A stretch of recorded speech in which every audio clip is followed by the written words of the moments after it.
You guys don't need to worry about me getting revenge from Diddy. I've got 3 moves that make sure he'll never be able to come after me or my family. First, I personally reached out to the victims' legal teams. The real reason he's not getting out is those buried cases behind the scenes. I provided legal funding for 7 victims who had been silent for years and brought in the top criminal attorneys in the country. Second, I bought up every potential post-release business deal he had lined up. I planned this 2 years in advance, so by the time he got sentenced and still had hope of getting out, every partner had already cut ties with him. Third, I don't just have evidence, I've got backups. This is an entire minefield that's been buried for 20 years. I uncovered every secret from the last 30 years. With testimonies from the victims, we interviewed over a dozen people he tricked, threatened, or violated. You think that's harsh? No, he destroyed other people's lives for decades. I'm just making sure he spends a few extra years in prison for it. I'm not afraid of his people, not afraid of his threats. I know he's still in there fantasizing about a comeback,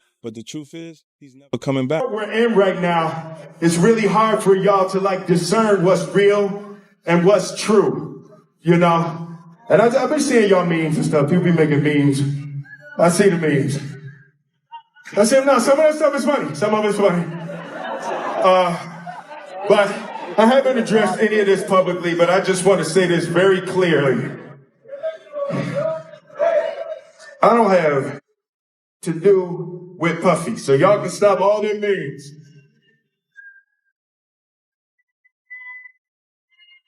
I can stop all of that. I ain't been nowhere near no damn freak off. Listen, I do enough of my own. Don't be putting me in other people's. For years, the most powerful figures in entertainment didn't hide. They operated inside silence. Not because there were no questions, but because asking them came at a cost. Now, 50 Cent's documentary doesn't throw accusations. It dismantles comfort. As renewed scrutiny surrounds Sean Diddy Combs and even brushes against Will Smith, one question rises louder than ever. What remained untouched all these years? Not because it was unseen, but because silence made it untouchable. You were dating J-Lo. Will Smith and Jada tried to pick her up on a threesome and you were going to beat up Will Smith. Is that true?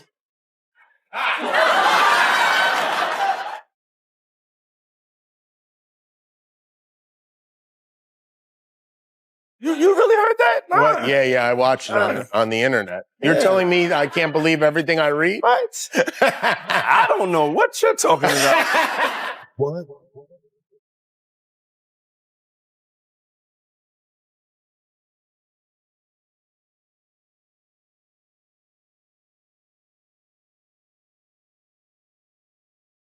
Yeah. Here we go. What? Hollywood mastered one survival tactic: say nothing, wait, and let the world forget. For decades, that formula worked flawlessly. But timing has changed. This documentary arrives in a climate where silence is no longer protection, it's participation. And when quiet becomes suspicious, the strategy that once shielded power starts to expose it. He should have never slapped Chris. I'm not watching the movie. It's not happening. You don't understand. Do you understand why he slapped Chris? Did you see in that moment from probably what he was dealing with? What was he dealing with? What the fuck was he dealing with? Something made him slap his brother. No, something didn't make him snap anything. He laughed at that bad joke that Chris said like everybody else. And then Jada looked at him and it was like the Manchurian Candidate. Not the Manchurian. Real life. If that shit ain't real life, that shit ain't happening. It ain't real life. Just ain't real. Real life street star. Know what time it is. Now, I have to ask before we get out, because I don't want to forget it. Your earrings just reminded me of Black Power, Black Excellence, and I just need your take on it because Emancipation comes out in 1 hour. Came out December 9th, which is today's the 9th, right? That's such a fucking below the belt fucking question. No, but I just got It's the only below the belt question that you ask because you already know what's gonna happen. Don't front. We've been down there. Fuck Will Smith. No, wait. He can kiss my ass. Wait. He should have never slapped Chris. I'm not watching the movie. Damn it. It's not happening. Do you understand why he slapped Chris? Did you see in that moment from probably what he was dealing with? What was he dealing with? Shit, I don't know. What the fuck was he dealing with? Something made him slap his brother. No, something didn't make him snap anything. He laughed at that badass joke that Chris said like every fucking body else. And then Jada looked at him and it was like the Manchurian Candidate. Not the Manchurian. Not the Manchurian. God damn it.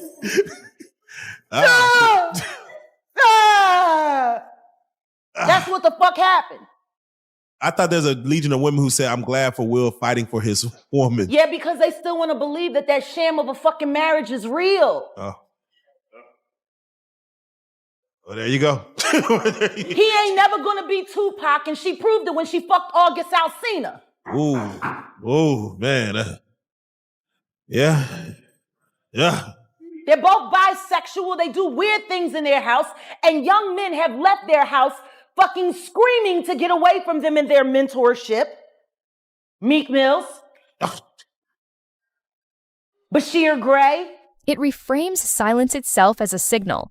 When a system protects itself through delay, speaking up isn't just risky, it's disruptive. Time, distraction, and public fatigue were tools. Now those tools are weakening. If silence once carried authority, its collapse forces a sharper question. What exactly was that silence defending? It all started, we was in Atlanta. And this story starts when I'm with Puff and he's in the exotic bookstores and he's doing shopping, right? He's shopping, getting his stuff and everything like that. So, you know, this is the first time I was ever in an exotic bookstore with Puff. So, you know, I'm giving him his space. He's taking things off the shelves and stuff like that, because they gave him a brown paper bag. When they gave him a brown paper bag, he was just putting stuff in there.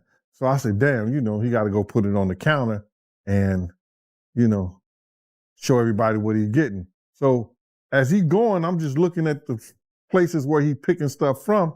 So there's one part he picked up some things from up here on my left side. And then he picked like quite a few of them down. I'm like, okay. He put them in the bag. So when I went by there and I looked up there and it said butt plugs. And I was like, hey, yo. I was messing with him. Because people don't understand, you know, we was like friends. He was a part of the same gang. So I'm still going to tease him. I'm still going to mess with him and everything like that. I could do that. It wasn't just no security thing. So I say, yo, what are you getting this for? And it said butt plugs. And he was like, yo, can I do my shopping by myself? I said, yeah, you could do it by yourself, brother. And he started walking and everything like that. When he got I just waited at the counter. So when he got to the counter, he didn't even have to show the guy nothing. He just gave the guy a wad of money. I mean, like, he gave the guy a stack something like this. And Puff wasn't the dude that carried no 20s and no 50s and nothing like that. And I mean, like, he just said, boom. And we walked out the store. So we had to leave Atlanta and go to North Carolina for a show. You understand? And it was him, this rapper, Sarah, and this other girl. We all got on a G5 jet, and we flew to G4 jet, and we flew to North Carolina. So what stayed hidden wasn't a single explosive moment. It was a pattern. The connections normalized by success, access mistaken for coincidence, influence operating in plain sight, rarely questioned beyond achievement, familiar faces, repeated narratives, unquestioned proximity. The implication isn't legal, it's cultural.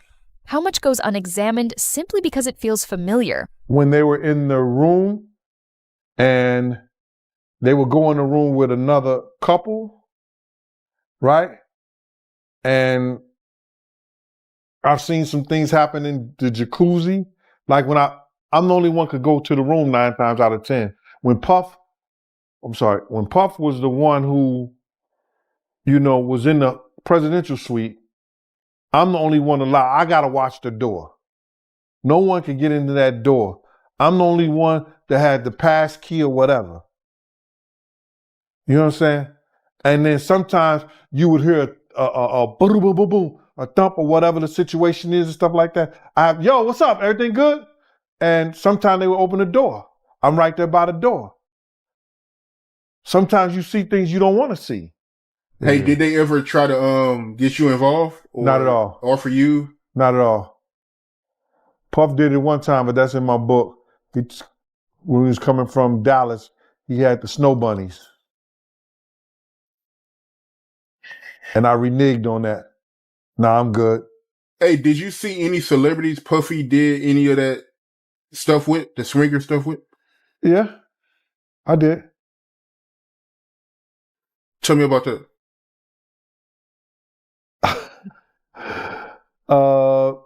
I think I told you about that. One time, him and somebody, him, Sarah, and this young girl flew from Atlanta. And they, and flying from Atlanta, we had this artist with us, right? And we were staying in the presidential suite at the hotel. And this particular artist and Puff, they told me, don't let nobody come in the room. So I said, all right, cool. So I propped my chair by the room door. Power rarely stands alone. It travels through circles. Those closest benefit quietly, while risk gathers in the background. In environments like this, its distance isn't automatic. It's calculated. And calculation always implies awareness. The movie Emancipation, how the fuck you gonna play in a movie called Emancipation and you can't emancipate yourself? Ooh. Bars. Cause you trapped in a hole. My nigga, you trapped in a hole. This bitch clowning you day after day after day after day. And once again, I hate saying these things because their children are dope. But Jaden's kind of MIA. And considering that he emancipated from their household at 16 and refused to come back, even to do family interviews. You know? Yeah. Willow's just kind of, she's dope. Too much shit happened in that fucking house. Too much shit happened in that fucking house. And meanwhile, I go to jail for defending my child and these niggas don't even get a CPS fucking visit for the kind of shit they kids see. Yeah. You know? There you go. So yeah, I'll watch the movie when, I'll watch Emancipation when he emancipates himself from the hell that he lives in, that he tries to call marriage with that woman who still wished Tupac was alive. The closer someone stands to influence, the greater the price of asking questions too soon. Opportunity shows up first. Consequences arrive later. When the story finally shifts, someone absorbs the impact. The real question is, who? But enjoy the film. Buy lots of popcorn. I ain't supporting shit he fucking do. He's a bad representation for black men. He is literally the epitome of a ballless man. I'm sick and tired of people making our black men look weak. I'm sick and tired of that shit because I don't know no nigga that would put up with the shit that bitch done put him through. Now you could justify staying because you ain't want to cut up the money because she would have got the child support and the alimony, but the kids is grown. So if you staying now, it's either because you being blackmailed to stay or you too lazy to go. He housebroken. That don't fit right for a Philly nigga. But he did grow up in Overbrook though. He didn't technically grow up in West Philly. That was Jazzy Just Life he was writing about. He lived over there, not far from where Kobe Bryant grew up. That's the other side of City Avenue. He came up Overbrook, so they had big houses and he wasn't at the playground, get beat up. That was Jazzy Jeff. Will Smith's visible distancing signals a transition from private discretion to public boundaries. In today's climate, denial isn't merely a response, it's positioning. Calm statements can draw powerful lines, but timing always speaks louder than tone. When separation comes only after scrutiny intensifies, the question becomes unavoidable. Why now? So I'm gonna get into this Diddy documentary that's been going on, man. It's still number one as far as I know, man. I mean, I don't know how many millions of times this thing has been streamed, but this thing it's kind of crazy how big this thing actually is, because us that's been following for a really long time, you know, kind of heard a lot of this stuff, man, but people are still going crazy for it, man. So what was your first reaction when you first seen it?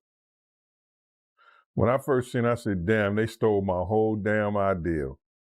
You understand? Because I was talking to the producers, and before I talked to the executive director, and the producers knew, I was telling them what I was bringing to the table. Because I was trying to get a deal for me, Kurt, and Tim all together. Like a package deal. I wanted to try to get like $50,000 for each. A documentary changes the terrain. By organizing fragments into timeline and context, 50 Cent redirects attention from speculation to structure. This isn't a verdict, it's a reframing. It asks why certain conversations never gained momentum and who benefited from that stagnation. You know what I'm saying? So I told them what we was bringing to the table, who was going to tell the story, how they was going to tell their story. You know, I didn't know exactly what they were going to say, but I knew Tim grew up with Puff, so he can get the childhood thing. So I'm going and telling them the whole angle in which I would like for this to go. You know what I'm saying? What we was bringing to the table. I didn't know how they was going to do it, but I was saying, this is what we're going to bring to the table. Tim could start off with the childhood part of it because they grew up together. That's Tim Dog, Tim Patterson. Also, you know, he was the one who was working at Uptown. He was executive over there, A&R and all that other stuff. He went to Island Records. He used to work with over there at Arista, the whole 9 yards. Tim is the one who had the Lost Boys. If you remember the Lost Boys, Yeah. you know what I'm saying? Tim was the manager of them. That was his group and everything like that. So Tim had a lot of inside and a lot of stuff to do with Puff. I had a lot of other people I could have brought to the table too. Eddie F, who taught Puff how to work the board and everything like that. Just Eddie F, Heavy D, and the boys DJ.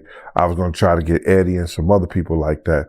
But it fell through because the lady was telling me what somebody else didn't give me or what somebody else didn't pay me. And she was being disrespectful. You know what I'm saying? I thought she was a white lady. I'm finding out she's a sister. Long-form investigation disrupts an industry dependent on short memory. It resists scheduled forgetting. When documentation replaces dismissal, the battle shifts.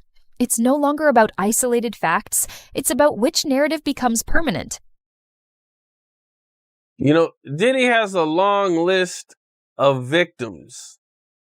You know, I mean, you got Cassie, Kurt Burrows, Shine, Little Rod, Mark Curry. I mean, you know what I'm saying? The list goes on of all the people who he's did wrong. You know, out of all the people you've heard of, and all the stories that you heard and the stuff that you know about, you know, who do you think is like Diddy's biggest victim? Who I think Diddy's biggest victim is? Yep. The mothers. Okay. Big's mama. Wolf's mother. The people that lost their sons. They could never get that back. Especially with those people. Those are the two people that changed his life. Put him on that pedestal to be a great producer. So I believe the mothers in them that lost their sons are the biggest victims of it all. Man, that's deep, man. That's crazy, man. You know, because I mean, you know, you brought up Big and the mom, and in the documentary they even talk about Diddy not paying for the funeral, acting like he's gonna pay it, but then billing it to Biggie. What was your thoughts on that? When you seen that, were you surprised when you seen that?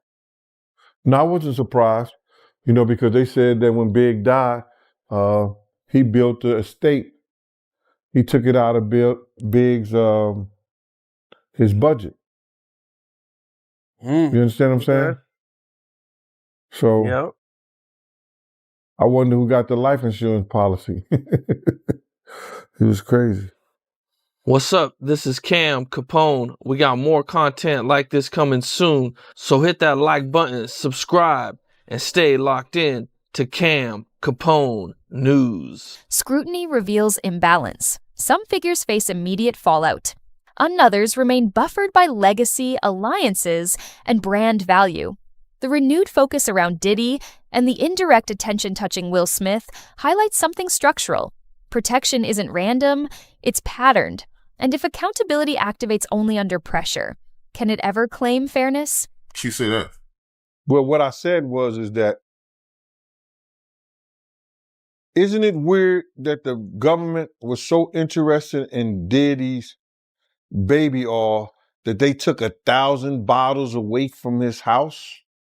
If the government took 1,000 bottles of baby oil and somebody had things what appeared to be baby oil, and then you have to listen to the prosecutor.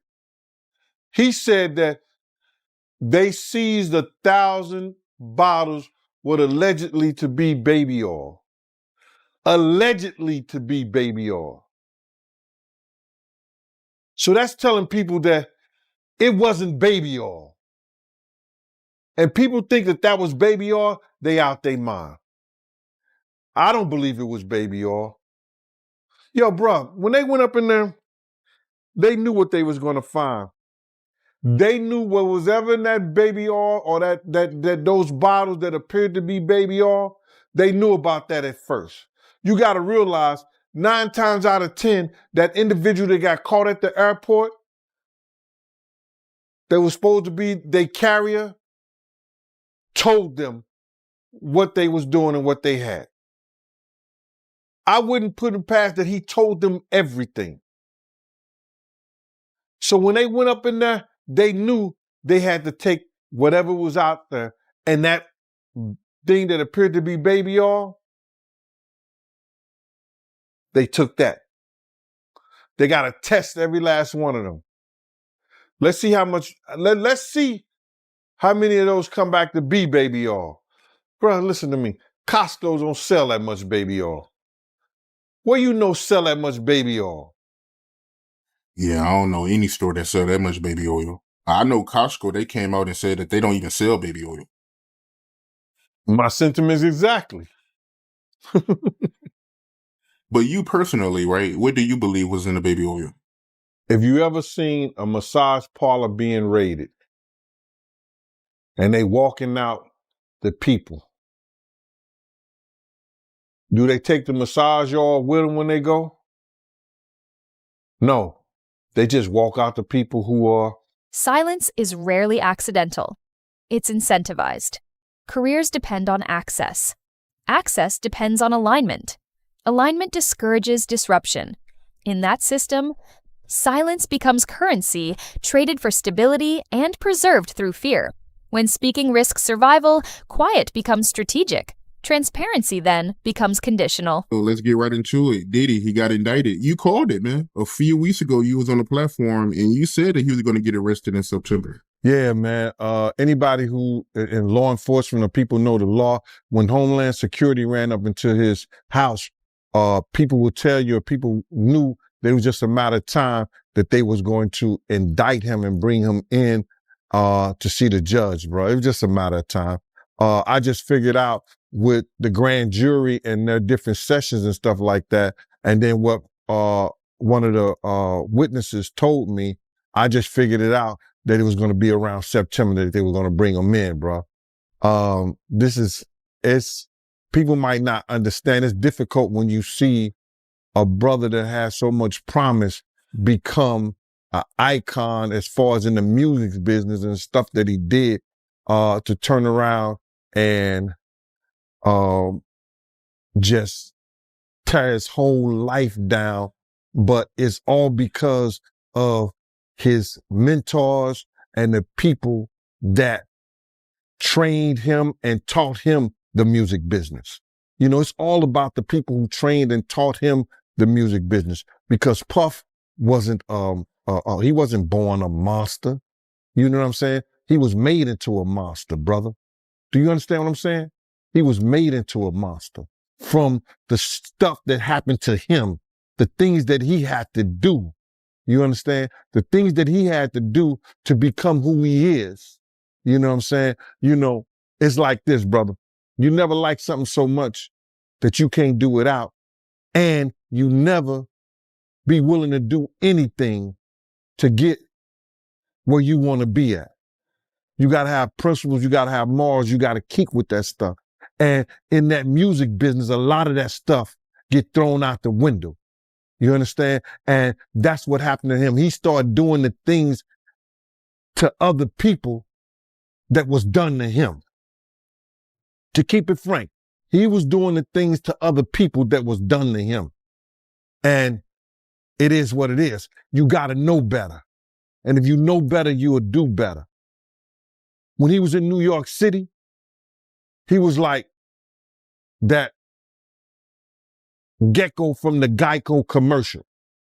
Then he turned and started going, when he lived in Cali and Miami, he turned into Godzilla. I would see him talk about how he using drugs. He was never like that. Smoking cigarettes, smoking weed and everything like that. He turned into something that you could consider a monster, bruh. Then he started doing things to people. You understand? This isn't the conclusion, it's the fracture point. What stayed dormant for years now competes with documentation and public memory. 50 Cent, Diddy, and Will Smith stand in different roles within the same ecosystem of power and proximity. Silence once maintained balance. Its rupture creates instability. The final question remains, when silence breaks, does truth take its place? Or does power simply evolve into something quieter?